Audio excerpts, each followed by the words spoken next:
We've got to go to Hong Kong because Tom Wood's our man and he is online at the moment. G'day, Tom. Hello, Marty. Sib, how are you? Yeah, we're well. How are things up there? Yeah, it's good. Obviously, another warm, hot day. It's been unusually hot for this part of October, but hopefully the weather's going to turn soon. But, we've got a good card coming up at the weekend. 10 races out at Sha Tin, plus a host of World Pool opportunities as well. Yeah, the World Pool bursting into action. Of course, don't forget, I know everyone knows about Caulfield, but on Saturday night at Newmarket, the Dewhurst Stakes. Time-honoured 2-year-old race, Tom, and it really sets it up for those 3-year-old classics, the horses out of the Dewhurst. It certainly does. Strong entries for that with the likes of Charlie Appleby there with the Distant Storm, who's had a couple of wins from 3 starts. You've got the likes of Gewan for Andrew Balding in the Yulong colours there as well. Aidan O'Brien's got Italy with Wayne Lorden on board, and also Charlie Appleby with a host of other Godolphin runners. Pacific Avenue, who's had the 1 win from 4 starts and has drawn the inside gate, and Sabre Desert has had 2 wins from 3 starts. So a field of 9 for the Dewhurst, and that is coming up for decision our time at 10 o'clock on Saturday night. Hey, Tom, I just wondered, and I've always wondered about this, the Hong Kong punters, do they have a genuine interest and like for betting on sort of European and UK racing? Yeah, absolutely, because it just comes in at such a good time, the European and UK racing. Marty, it comes in Saturday evening, Sunday evening, obviously with Royal Ascot. It's every night, Tuesday night, Wednesday night, Thursday night, Friday night, Saturday night. So it just comes in at the perfect time. So such good racing for the local punters to get stuck into. So do they have off-course betting shops there in Hong Kong? Yes, they do. They do. I'm not sure the total number of shops, but there are shops in most districts of Hong Kong, and so you can go there and you can bet on your racing. You can take your lotto numbers with the Mark 6, they call it here, and you can also get involved in the football betting as well, and soon to be basketball betting, which has been legislated for here in Hong Kong now. Okay, and so are they based, and I'm pretty sure you would have in your time gone to those Singapore off-course betting shops where, you know, there's restaurants and bars and those sort of things. Are they like that?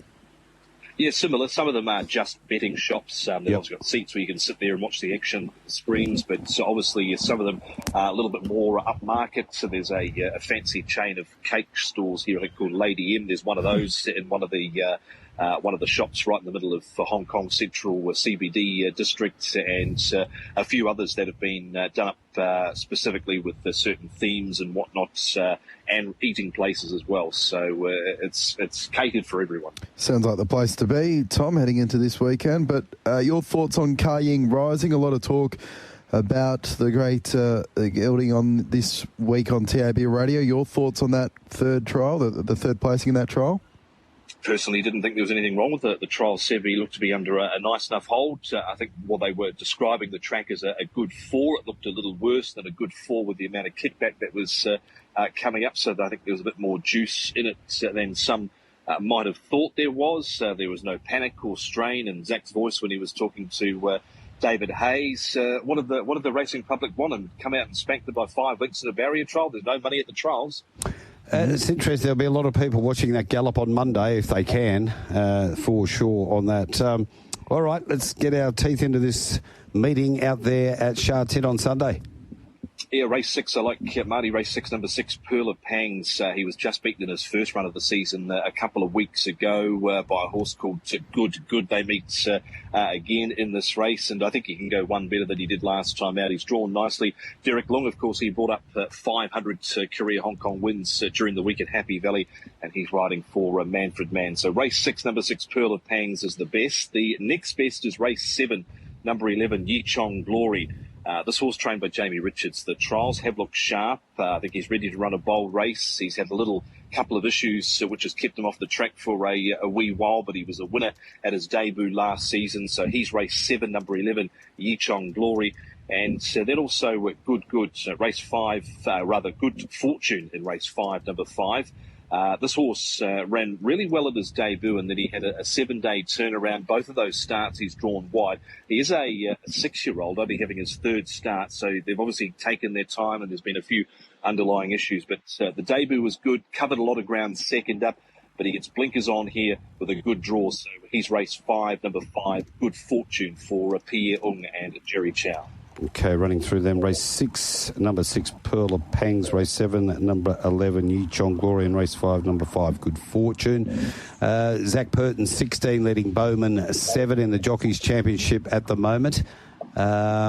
Is he on track at this stage, Purton?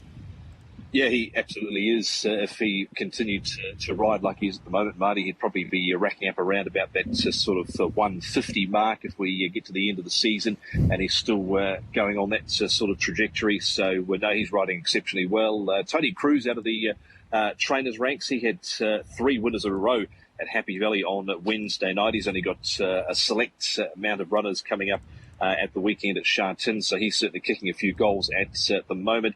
And Angus Chung, in terms of the jockeys as well, he is an apprentice here to Tony Cruz, and he brought up his 100th win during the week. So a bit of a few milestones around those gentlemen there, and good program coming up at the weekend as we lead up to some of the bigger and better races coming up throughout the month of October. Yeah, been a wonderful start to the training premiership for Mark Newnham, and you sort of preempted this a bit last season and towards the end of last season when we had that review chat. You thought that he'd be a trainer to follow.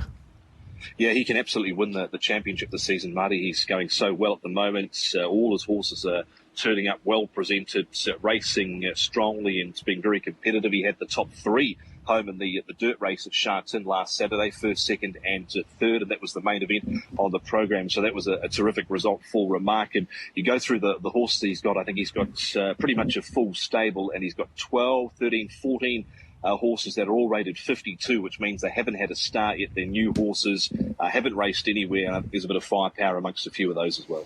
On the Retrovision text line, 0427 789 571. This one for you, Tom. As a matter of interest, what do the top jocks in Honkers earn compared to Australia? Oh, that's a difficult question, but I think well, they get 10% of obviously in terms of prize money. I think that the riding fee might be around $2,000 odd per ride, I think, from memory. So that you're looking at conversion rate with New Zealand, you're looking at around about probably $400 odd there for a ride, and then I think you've only got to listen to what Zach Purton's said to James McDonald in the past about James sort of suggesting he'll come here one day, but he's not quite ready to yet. Zach has always said, well, you only need to look at my bank balance compared to yours. Yeah, well, there you have it. Yeah, they're earning a lot more up there. And I guess the lifestyle as well. Yeah. Tom, only 2 meetings a week, and I know there's a lot of track work involved as well, but it's a different lifestyle, isn't it? Because you've got to go out and sort of catch your own as far as owners and trainers are concerned. Yeah, there's no jockey managers here. Obviously, it can be a little difficult for jockeys to start off here. They do get given some assistance with a local man who is employed by the club to certainly assist jockeys in getting rides when they first arrive here. But there's no jockey managers here. The jockeys have to liaise with the trainers and schmooze the owners to get those rides. Obviously, track work during the week, trials. Some of them go up to China, of course, and ride trials when it's their turn on the roster to do that. And they have the best of lifestyles here. But of golf, wining and dining, so they've got it good, but they certainly work hard for their money here. And we've got a real strong book of riders at the moment. Considering later on in the season we'll have J-Mac coming through from about mid-November.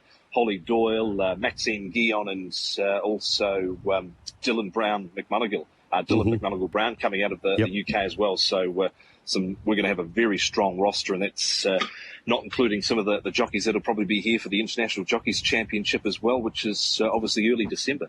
Tell you who you have played into form is Benny Thompson, who's come back from that season up there in Hong Kong. He's currently third on the Australian Jockeys Premiership, only 2 behind McDonald. Our own William Pike is just splitting Thompson and McDonald at the moment with 31.5 wins, but Ben Thompson has not missed a beat since coming back from Hong Kong. And not surprised. So he worked really hard here. Probably wasn't riding some of the best cattle going around, but he was there all of the time. Always such a really nice guy to deal with as well. And you want to see guys like that have success. He didn't quite get that here in Hong Kong. He went so close to winning the last race of the season on Storming Dragon, who, of course, fronted up in the opening few meetings here this season to win. But a talented rider, a hard worker. And when you're riding against the best here in Hong Kong, that really sharpens the pencil when you go back to Australia for the opportunities there and the skills, and just riding against the likes of Bowman and Purton and the other international jockeys here. He gained some invaluable experience, and he will tell you that firsthand as well. Well, he'll nearly win on a horse tomorrow. I'll give you a tip. Eagle Farm, horse called Queen Air in the Cup. Oh.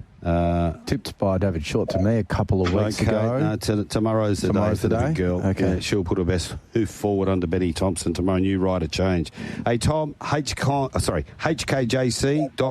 That is where you go for all the information. It truly is it is the best racing website you can get on as far as sectionals and race replays, stewards reports, a whole lot. It is all there. Certainly is. There's just everything there. Of course, new treadmills here in Hong Kong that the trainers are able to use now, so you can find out what horses have been on the treadmills here as well as part of their work scheme. Got a look at those firsthand this week with Jamie Richards with a few horses on the treadmill, and another great addition. And yeah, everything's on that website. They update the stewards' reports sort of halfway through the meeting, so even if you've had a horse that's been a bit disappointing through the early half of the meeting, you can normally log on to the website, and the first half of the stewards' report's normally always there too.